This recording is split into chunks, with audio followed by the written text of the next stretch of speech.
so as a graduate assistant, I am beyond grateful that I've been able to help contribute to that image and vision that our predecessors have set for us. So today I am grateful to be presenting our folks who will be getting our Inspirational 2026 Award. This will be presented by Carolyn Freeman, a graduate of Buffalo State University, and we are glad to honor Dean Bavisotto. Congratulations. Carolyn, if you'd like to come up.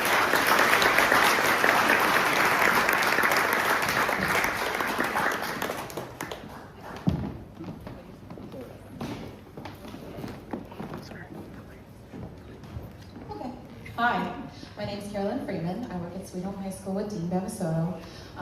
Dean has been so inspirational to me this year. I've been doing my graduate research with him in his classroom. The way that he just comes in every day and he's just so excited to be there, and he's so excited to teach his students about social justice issues. It's really inspiring to me, and I can definitely attest to his students having just like so many good things to say about him. When I nominated Dean, I actually emailed Dr. Sircone and Joe, and I said, here's all the great things that they said as well, like in case you need more information about him and more of a reason to choose him as the person who gets to receive this award. So congratulations, Dean, you definitely deserve it, and we are just so happy to be here celebrating with you.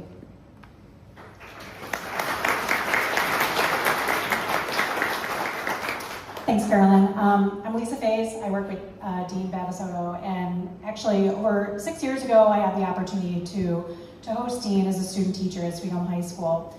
Now, usually student teachers in their first placement have some butterflies, some imposter syndrome, and I have to tell them to fake it till you make it. This was not the case with Dean. From his very first day in front of students, he filled the room with confidence, with vibrant energy, and genuine enthusiasm for all things.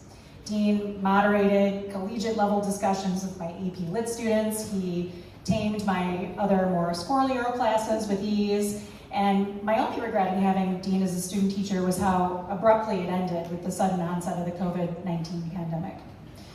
I was thrilled when Dean returned to us, at first as an academic support teacher, working one-on-one with struggling learners. And now Dean teaches full classes of 9th and 12th grade English. He co-teaches and with special education and ENL teachers.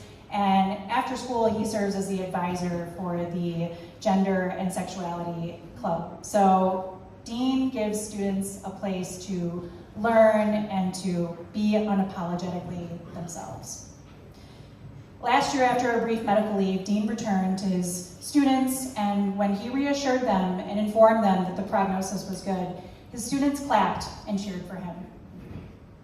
So it comes as no surprise to me, or anyone who works with him, that Dean is this year's Inspirational English teacher. I'm so proud to have him as a friend and honored to be his colleague. Congratulations, Dean.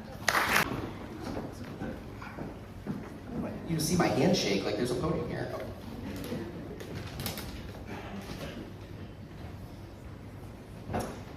Okay, those of you that know me know that I love to talk, so I swear I kept this to 3 minutes. I want to start by expressing my gratitude to WinnieNet and the Center for English Teaching for presenting these awards. Thank you for creating opportunities to recognize the important work that teachers are doing in our community. Supporting and celebrating each other is how we get through this moment, so thank you for leading the charge. I'd also like to thank Ms. Carolyn Freeman for nominating me for this award. I was humbled by your words, and you've given me the rare and priceless gift of hearing the things that my students actually think I'm doing right, that I might never have heard, so thank you for that. To all of my former professors at Buff State and all of my colleagues at Sweet Home, everything that I know about teaching has come from the people in this room. So you all deserve a piece of this award as well. Thank you so much for all of the ways that you've poured into me, and I promise to pay it forward. Which brings me to my first ever teachers, my parents, who are here tonight. This award is dedicated to them because my nickname as a kid was Hardhead. I'm known to be very stubborn and relentless at times, so you can imagine what I was like as a kid. But this award is vindication that finally my being a pain in the ass is serving a higher purpose.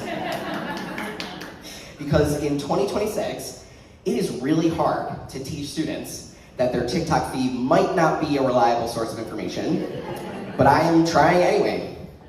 In 2026, it is really hard to teach students that multitasking is a myth and short attention spans are costing us more than we realize, but I am trying anyway. In 2026, it is really hard to teach students that the humanities are an integral part to a healthy society, even if they won't make you rich, but I am trying anyway. In 2026, it is really hard to teach students that the slow build of a novel and the unfolding evolution of a character is more immersive and satisfying than a 30-second Instagram reel could ever be. And I am trying anyway. And in 2026, it is really hard to teach students that it is worth their time to write a poem, because poetry is an expression of their humanity, something that could never come from an AI chatbot. But I am trying anyway. All of these things are extremely difficult, and we must keep doing them anyway. If there's anything that I hope I am inspiring my students to be, it is stubborn and relentless. Relentless in our pursuit of a better world, and relentless in our pursuit of our better selves. I hope I'm inspiring them to be a pain in the ass who keeps showing up every day, especially when it's hard, and insists that we can do better, and we can be better than this. Keep showing up, keep trying anyway, keep being a pain in the ass, you have my permission.